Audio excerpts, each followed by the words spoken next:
Welcome to our online worship service.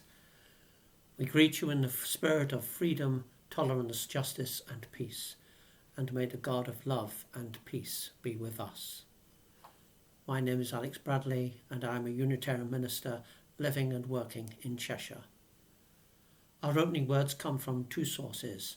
Firstly, from the words of Jesus in a verse from the Gospel of Luke. They who are faithful in a very little are faithful also in much. And secondly, from the writings of the 20th century novelist Barbara Pym. The small things of life were often so much bigger than the great things. The trivial pleasures like cooking, one's home, little poems, especially sad ones, solitary walks, funny things seen and overheard. And I light this flame with words from the great Italian Renaissance poet Dante Alighieri, who wrote the Divine Comedy. A mighty flame followeth a tiny spark. May the tiny sparks of our own actions light a divine fire of love, light, and truth. And a prayer. Spirit of God, dwelling within the inner secrecies of our own being, make us sensitive to your presence and responsive to your promptings. There are quiet moments when the tumult and the noise of life are hushed, and when the language of our souls comes unmistakably to us. There are moments of inspiration when we catch glimpses of the loveliness and the valour that life might be. There are times when we are touched to wonder and awe and inspiration. Help us to realise that all such experiences are the witness of your presence within us, the moving of your spirit within our hearts. Help us to walk day by day in the light and by the power of these hours of special insight. If we are tempted to lower our standards and to surrender to second best or even the worst, may our remembrance of these sacred hours of reflection and prayer come to us and renew our love, goodness, faithfulness, and compassion for all that lives. Amen. And our loving thoughts and prayers and healing wishes go to all those who are ill or suffering in any way, all those who are struggling or lonely or isolated or cut off from family and friends. Our first reading comes from the book of Proverbs in the Bible.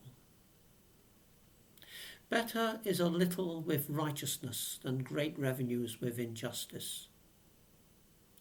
4 things on earth are small, but they are exceedingly wise. The ants are a people not strong, yet they provide their food in the summer. The badgers are a people not mighty, yet they make their homes in the rocks. The locusts have no king, yet all of them march in rank. The lizard you can take in your hands, yet it is in kings' palaces. And our second reading is taken from Stephen Mills, The Power of Small Things.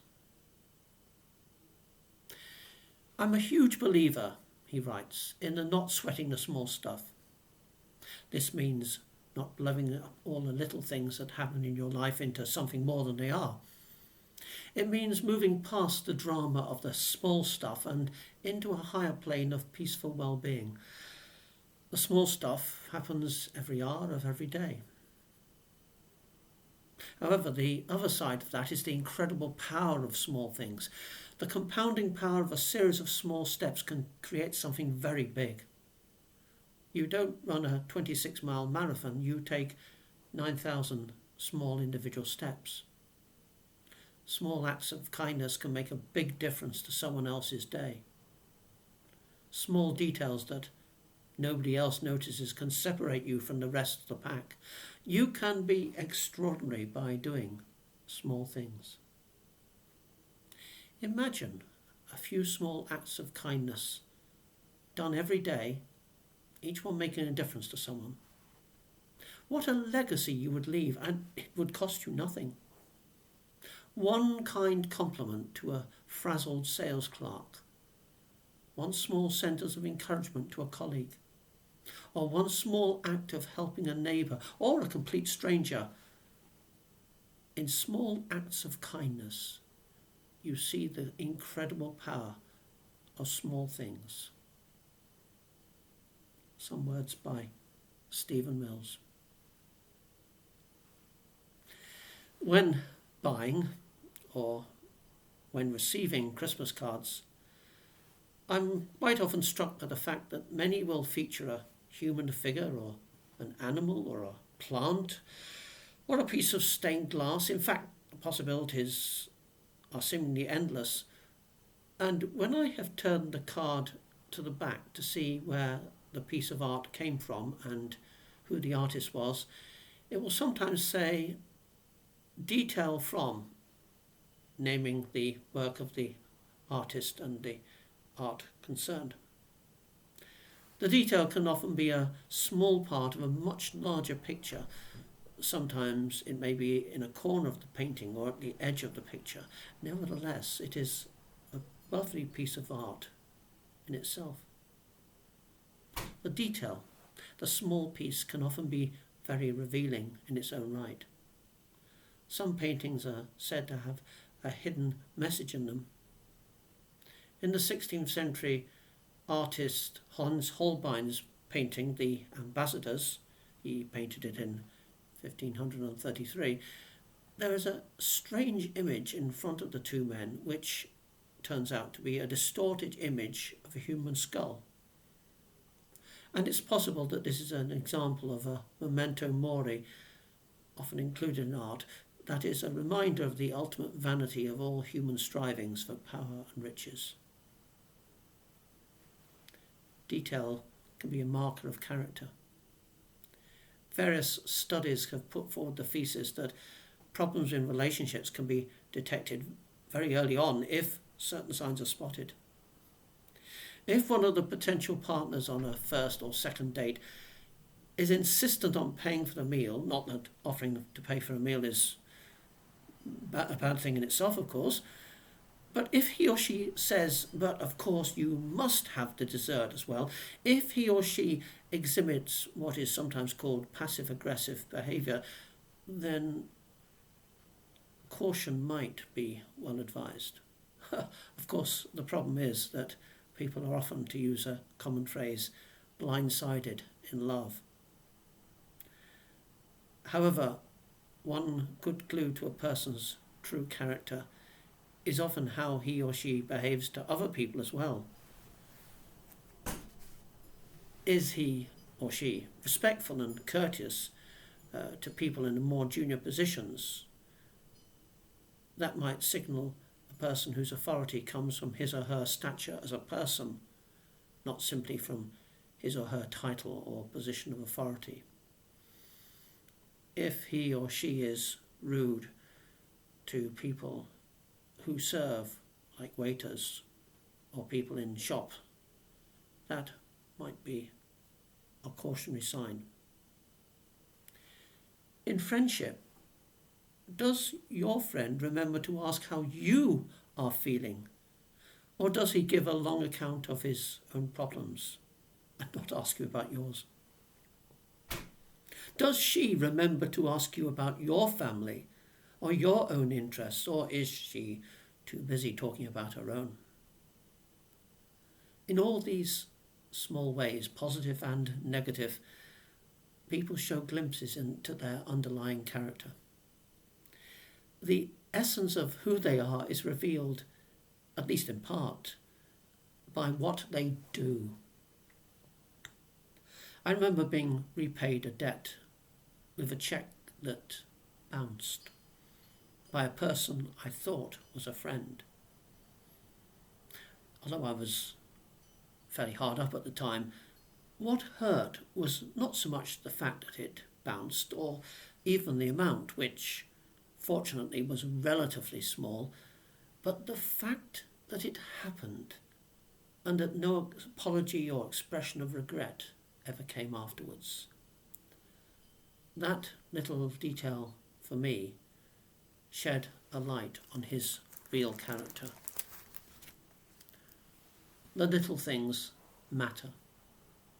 Great oaks from little acorns grow, says the well-known proverb. Jesus uses much the same sort of image when he compares the kingdom of God to a mustard seed, which he lyrically refers to as the smallest of all the seeds, but which grows into a tree, the greatest of all the shrubs. This parable is so short as to be hardly a parable, but it is more a simple moving image in words, an extended simile.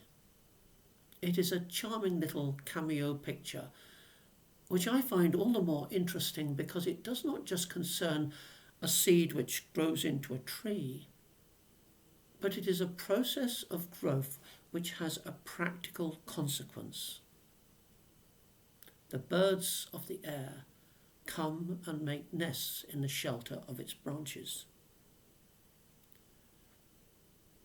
The small beginnings become a great event which give comfort and shelter to those birds.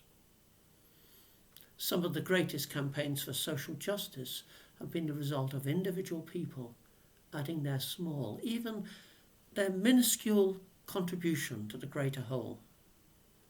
Like the waters of the sea, every drop that falls from the sky is an essential part of that greater whole. This little comparison from nature, the seed that grows into a great tree, is a reminder of how seemingly insignificant and unimportant events can have great consequences, how ordinary people can achieve extraordinary things, and small groups can make a huge difference. This pattern is repeated in history and in the history of religions over and over again. The earliest disciples of Jesus, who incidentally were called at first followers of the way, the label Christian only came later on, were a frightened, dispirited group of men and women who had lost their beloved teacher and master. But like the seed, they grew into a great spiritual movement. Whenever we may feel weak or insignificant, at times when we may feel helpless, in moments when we are tempted to despair, may we find comfort and strength and power in the knowledge that we are needed, that our contribution is significant, that however small our gift, it will make a difference.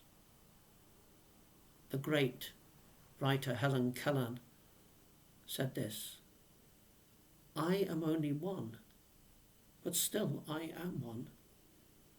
I cannot do everything, but still I can do something. And because I cannot do everything, I will not refuse to do the something that I can do." Like the ants and the other wild creatures in the verses from the book of Proverbs, we too may be small, yet we can sometimes at least be wise. We too can provide for our food in the summer. We too can make our homes amid the rocks of difficulty and uncertainty. We too can make a difference. Amen. And Now a benediction to conclude our worship. May we be faithful in the small things as much as in those of great moment. May we live as if every moment, the smallest periods of time, are of the greatest consequence. May we see the potential for true meeting of minds and hearts in every encounter, however seemingly mundane and casual. May we so think, speak and act, so that others may see beauty and truth in the patchwork quilt of our daily lives. May the little details of our lives add to the divine mosaic of compassion, love and peace the world over. Amen.